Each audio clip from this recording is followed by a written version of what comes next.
गरीब माँ की अमीर बेटी ने किया बंटवारा। रेखा एक गरीब औरत थी। वो मिट्टी के बर्तन बेचकर अपने दोनों बच्चों का गुजारा किया करती थी। आधुनिक जमाने में कोई भी मिट्टी के बर्तन इस्तेमाल करने वाला नहीं था, जिसके चलते रेखा के कुछ ही मिट्टी के बर्तन बिकते हैं और वो कुछ पैसे कमाकर घर आ जाती है। ऐसे ही उसकी जिंदगी कट रही थी। घर आने के बाद वो रात भर मिट्टी के बर्तन बनाती रहती। माँ, आप अभी भी मिट्टी के बर्तन बना रही हो? अरे माँ चलो, मैंने आपके लिए खाना बनाया है। तू चल बेटी, मैं बस थोड़े से बर्तन बना कर आती हूँ। थोड़े से बर्तन बनाने के बाद रेखा घर में आ जाती है, जिसके बाद वो सभी एक साथ खाना खाने लगते हैं। तभी खाना खाकर रेखा कहती है, हमारी पूजा बड़ी हो गई है, अब तो हमें इसके लिए लड़का देखकर इसकी शादी कर देनी चाहिए। सही कहा माँ, पूजा के हाथ पीले कर दो ताकि हमारे सिर से उसका बोझ उतर जाए। अच्छा, तो आपको मैं एक बोझ लगती हूँ, है ना? अगर ऐसी बात है तो मुझे इस घर में पाल ही क्यों रहे हो? निकाल फेंको।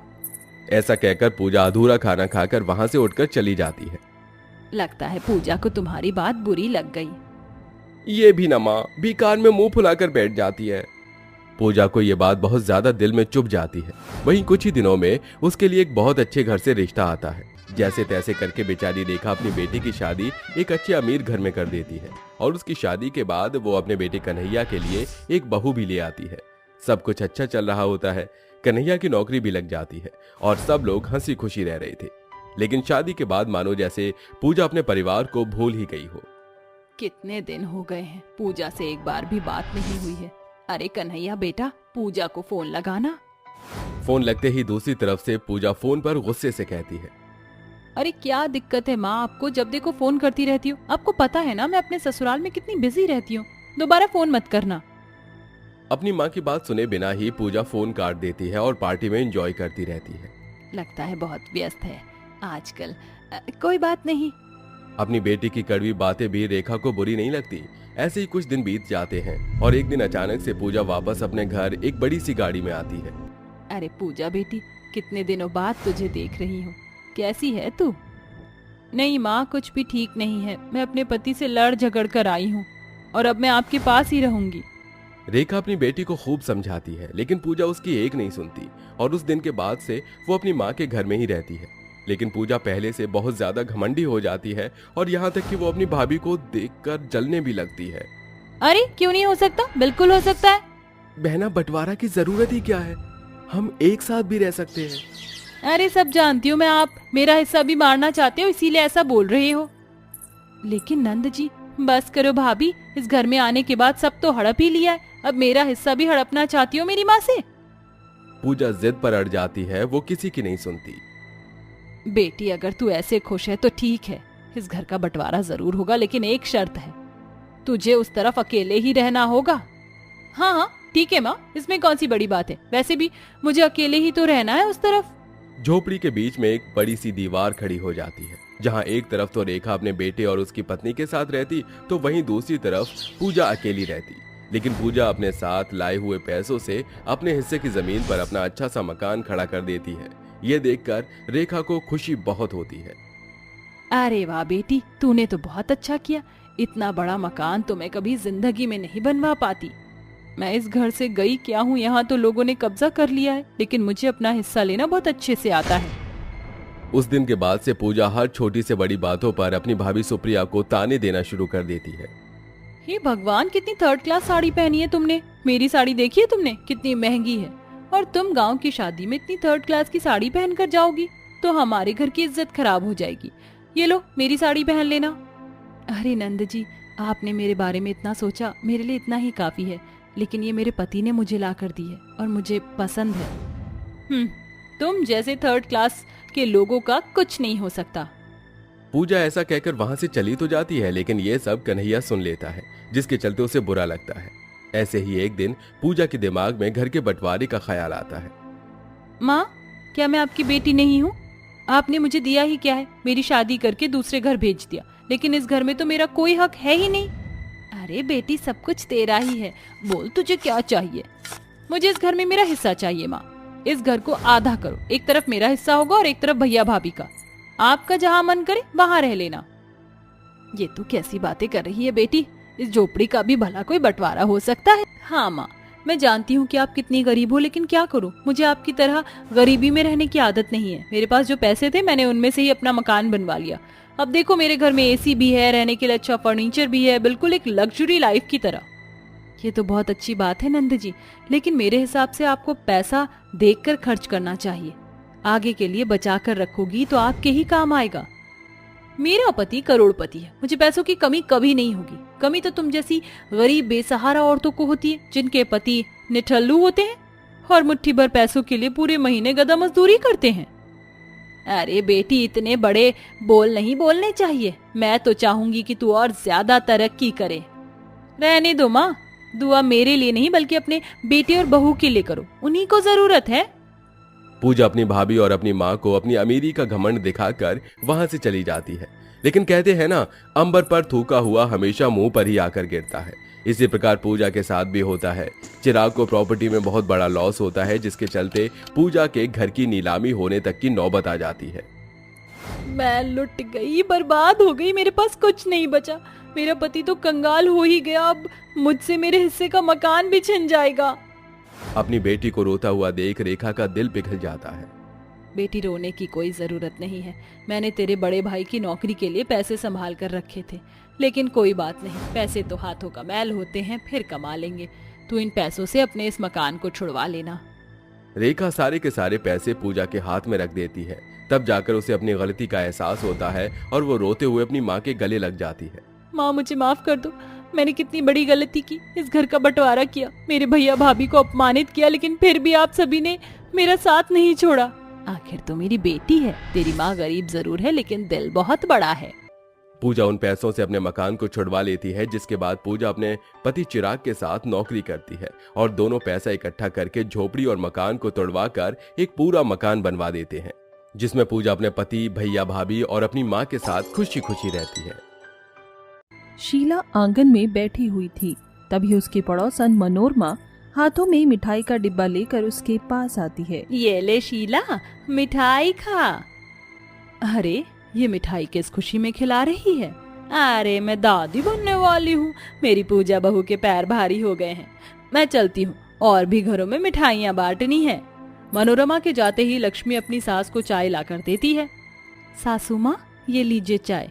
गुस्से में तिलमिलाई सास गर्मा गर्म चाय की कप गिराकर बेचारी बहू को सुनाना शुरू कर देती है। नहीं चाहिए मुझे तेरी चाय, मेरे तो करम फूट गए हैं तुझ जैसी बांझ बहू पाकर। अरे अरे, चौथा साल चढ़ा हुआ है तेरी शादी को, मगर तेरी काली को कब तक बंजर पड़ी है। माँ, क्या हो गया? बेचारी लक्ष्मी को क्यों सुना रही हो? अरे, इसके कारण मुझे जमाने भर के ताने बाने सुनने पड़ रहे हैं कि शीला दादी नहीं बनी, इसके बाद की आई पद्मा कौशल्या की बहू को बच्चा हो गया, मगर इस काली कलमुही की को कभी भी सुनी है। सारी कमी सरासर तेरी है। पता नहीं इस जली उपली में क्या टोना टोटका किया जो तू इस नासपीटी के पीछे लट्टू हो गया। गोरी बहू आई होती तो अब तक 2 दफा गर्भवती होती। अब मैं अजय की शादी करूंगी, गोरी बहू से करूंगी। शीला के तीखे ताने लक्ष्मी के मन में तीर के जैसे चुभ जाते हैं। शुरुआत में तो शीला लक्ष्मी को सिर्फ उसके काले रंग के लिए ही कोसती थी, मगर साल बीतने के बाद बेचारी बहू को अपने चरित्र पर बांझ होने का बोझ भी ढोना पड़ा। बच्चे ना होने की कमी से लक्ष्मी खुद को लाचार महसूस करने लगी। कुछ ही दिनों में शीला ने अपने छोटे बेटे की शादी तानिया से कर दी। तानिया बहुत ही गोरी और सुंदर थी, इसलिए वो बहुत घमंडी थी। सासू माँ, मुझे बहुत गर्मी लग रही है, जरा जल्दी कीजिए। हाँ, आजा मेरी गोरी बहू, अपने सुंदर गोरे पैरों से गृह प्रवेश कर। अजय, बहू को कमरे में ले जा। जी माँ। अगली सुबह तानिया तैयार होकर आती है। तभी शीला अपनी काली बहू को चिढ़ाते हुए तानिया की तारीफ करती है। अरे वाह मेरी गोरी बहू, ये फिरोजी कलर की साड़ी तेरे गोरे रंग पर बड़ी फब रही है। इस साड़ी में तेरी खूबसूरती और भी ज्यादा खिल गई है। शुक्रिया सासू माँ। वेल, मुझे आज पहली रसोई में क्या बनाना है? अरे, तू क्यों खाना बनाएगी तानिया बहू? तेरी ये काली जेठानी इस घर में गुइयां छीलने के लिए थोड़ी है। तू बस ज्यादा से ज्यादा मेरे बेटे के साथ वक्त बिता और मुझे जल्दी जल्दी दादी बना दे। इस पर तानिया शर्माते हुए कमरे में चली जाती है और ढलते समय के साथ तानिया गर्भवती हो जाती है, जिस पर शीला अपनी काली बहू को खूब खरी खोटी सुनाती है। जुग जुग जी मेरी गोरी बहू, दूधो नहाओ पूतो फलो, आखिर तूने मेरे मन की मुराद पूरी कर दी। देख ले मेरी काली बहू, मेरी गोरी बहू ने तेरे मुंह पर कालिक पोत दी। वैसे सच कहूँ सासू माँ, तो मेरी ये काली देवरानी भी मेरी गर्भवती होने की बात सुनकर अंदर ही अंदर जल रही होगी। ऐसा नहीं है तान्या, मैं तो तुम्हारे लिए बहुत खुश हूँ। अरे रहने दे ये झूठा दिखावा, बंद कर और मेरी गोरी बहू के लिए अनार का जूस बना ला। लक्ष्मी रसोई में आकर जूस बनाने लगती है, तभी वो बेहोश हो जाती है और कांच का जग उसके हाथों से गिरकर टूट जाता है। तभी श्रवण चिल्लाता है, हे भगवान, गोपाल जल्दी आ, बहू बेहोश हो गई है। फिर गोपाल लक्ष्मी को कमरे में लेकर आता है। फिर थोड़ी देर में डॉक्टर वहाँ आते हैं। डॉक्टर साहब, लक्ष्मी बहू ठीक तो है? जी, आपकी बहू गर्भवती है। मिस्टर गोपाल, आप मेरे साथ आइए। गोपाल डॉक्टर के साथ बाहर आता है तो वहीं तान्या और शीला कान लगाकर उनकी बातें सुनने लगती हैं। मिस्टर गोपाल, आपकी वाइफ के अंदर इस बच्चे को जन्म देने की शक्ति नहीं है, क्योंकि उनका शरीर बहुत कमजोर है। उनके खाने पीने का अच्छे से ख्याल रखना होगा। इस तरह समय बीतता है और गोपाल को काम के सिलसिले में बाहर जाना पड़ता है। लक्ष्मी, बस 6 महीनों की बात है। वादा करता हूँ बच्चे के पैदा होने से पहले लौट आऊंगा। माँ, मेरी लक्ष्मी का ख्याल रखना। अरे तू बोल तो ऐसे रहा है जैसे मैं इसका खून पी जाऊंगी। तू जा, मैं सब संभाल लूंगी। शीला अपने बेटे गोपाल का विश्वास जीतने के लिए उसे झूठा दिलासा दे देती है। अभी गोपाल ने घर की चौखट ही लांगी थी कि लाचार लक्ष्मी पर उसकी सास और गोरी बहू ने जुल्म ढाना शुरू कर दिया। माँ जी देखिए ना, मेरे पैरों में बहुत दर्द हो रहा है। अरे ओ कोयला खदान, प्यारी बहू के पैरों में दर्द हो रहा है, इसके पैर दबा। तान्या आराम से सोफे पर बैठ जाती है और लक्ष्मी काफी देर तक उसके पैर दबाती है। इतनी देर तक एक ही तरीके से बैठे रहने के कारण लक्ष्मी के पेट में खिंचाव और ऐंठन होने लगती है, जिस कारण वह दर्द में छटपटाते हुए अपना पेट पकड़ लेती है। माँ जी, माँ मुझे दर्द हो रहा है। दर्द ही तो हो रहा है, मर तो नहीं रही है ना। तुझ नास पीटी की नौटंकी मैं खूब समझती हूँ। चल उठ, रसोई में बर्तन का ढेर लगा, उसे जाकर धो। बेचारी गर्भवती बहू अपना दर्द मारकर कामों में लग जाती है। वहीं शीला अपनी गोरी गर्भवती बहू को बड़े ही प्यार से काजू बादाम खिलाती है। ये फर्क ही तो था, जहाँ सास अपनी गोरी गर्भवती बहू के साथ प्यार से पेश आती, वहीं काले होने के कारण लक्ष्मी पर बिल्कुल भी तरस नहीं खाती और उसे सारा दिन घर के कामों में उलझाए रखती। एक दिन तान्या नखरे करती हुई बोली, माँ जी मुझे कड़ी खाने की क्रेविंग हो रही है, प्लीज बनवा दीजिए। मेरी गोरी बहू कुछ बोले और वो पूरा ना हो। तू ठहर लक्ष्मी, तू ठहर लक्ष्मी। अरे ओ लक्ष्मी, अरे ओ करम जली काली कलमुही, यहाँ। जी माँ जी। तान्या बहू को कढ़ी खाने का मन है, जाकर गोपी के यहाँ से आधा किलो खट्टा मट्ठा ले आ और हाँ बाजार से नारियल पानी की एक गठरी भी ले आना। मेरी बहू नारियल पानी पिएगी तभी तो मेरा पोता भी गोरा होगा। ये पकड़ पैसे। माँ जी थोड़े पैसे और दे दीजिए, मुझे फली की सब्जी खाने का मन कर रहा है।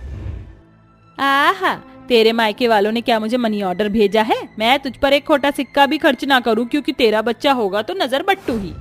शीला ने अपनी गोरी गर्भवती बहू की फरमाइश तो पूरी की, मगर काली बहू को दुत्कार दिया। ऐसे ही समय ढलता गया और फिर एक रोज अपनी गोरी बहू के भड़कावे में आकर लक्ष्मी को गर्भावस्था के आखिरी दिनों के कठिन पड़ाव में घसीटकर घर से निकाल फेंका। माँ जी मुझे घर से मत निकालिए, इस हालत में मैं कहाँ जाऊंगी? कहीं भी जा, मर, मगर मैं तेरी मनहूस परछाई अपनी गोरी बहू के बच्चे पर नहीं पड़ने दे सकती। इस तरह गरीब गर्भवती बहू रात भर दर दर ठोकर खाती रही। तभी जोर जोर से बिजली कड़कने लगी और तेज बारिश होने लगी। हे भगवान, अब मैं क्या करूं? मेरे पास कोई ठिकाना नहीं, कहाँ जाऊं? तभी उस गर्भवती बहू के कानों में गौशाला से आ रही गाय की गुहार सुनाई दी और वो वहीं चली गई, जहाँ आधी रात उसे प्रसव पीड़ा उठ गया और गायों में जैसे इंसानियत से बढ़कर भाव भूत पड़ा। उन्होंने लक्ष्मी को पुलों से ढाप दिया और लक्ष्मी ने गोरे से बेटे को जन्म दिया। अगली सुबह लक्ष्मी लड़खड़ाते हुए अपने हाथों में बच्चा लिए ससुराल आई और शीला ने गुस्से से दांत पीसते हुए कहा, तू तेरी यहाँ क्यों आई रे? काली चुड़ैल, तेरी हिम्मत कैसे हुई इस घर की चौखट पर चढ़ने की? अब क्या लेने आई है? माँ जी मैं कुछ लेने नहीं, बस आपकी अमानत आपको देने आई हूँ। ये लीजिए आपका पोता। पोते को देखकर शीला खुशी से भरकर बच्चे को गोद में लेकर उसे चूमती हुई कहती है, अरे मैं दादी बन गई, मेरा पोता हुआ, एकदम चांद के टुकड़े जैसा है मेरा मुन्ना। अचानक लक्ष्मी की आंखों के आगे अंधेरा छा जाता है और वो बेहोश हो जाती है। तभी गोपाल लक्ष्मी की बिगड़ती हालत को देखकर उसे अस्पताल लेकर जाता है। ये देखकर तान्या खुश होकर मन में कहती है, भगवान करे मेरी ये काली जेठानी मर जाए, फिर मैं इस सपोले का भी नामो निशान मिटा दूंगी ताकि मेरा बच्चा इस घर का वारिस बने। ऐसा कहते हुए तान्या को भी लेबर पेन उठता है और उसे अस्पताल ले जाया जाता है, जहां एक तरफ लक्ष्मी का ट्रीटमेंट चलता है तो वहीं तान्या की डिलीवरी कराई जाती है। कुछ देर बाद देखिए, आपकी बहू को प्री मेच्योर बेटी हुई है, वो भी सी सेक्शन से। ज्यादा खाने पीने और काम न करने के कारण बच्चे का विकास अधूरा रह गया है। डॉक्टर, लक्ष्मी कैसी है? It's miracle. आपकी बड़ी बहू के बचने के चांस बिल्कुल भी नहीं थे। ऑपरेशन थिएटर में हमारे हाथ चल रहे थे, मगर बचाया किसी और ने है। डॉक्टर की बातें शीला को आईना दिखा जाती हैं। वहीं बेटी को जन्म देने के बाद तान्या का घमंड भी चूर चूर हो जाता है। कहते हैं ना, जो जिसकी किस्मत में लिखा होता है आखिर में होता वही है।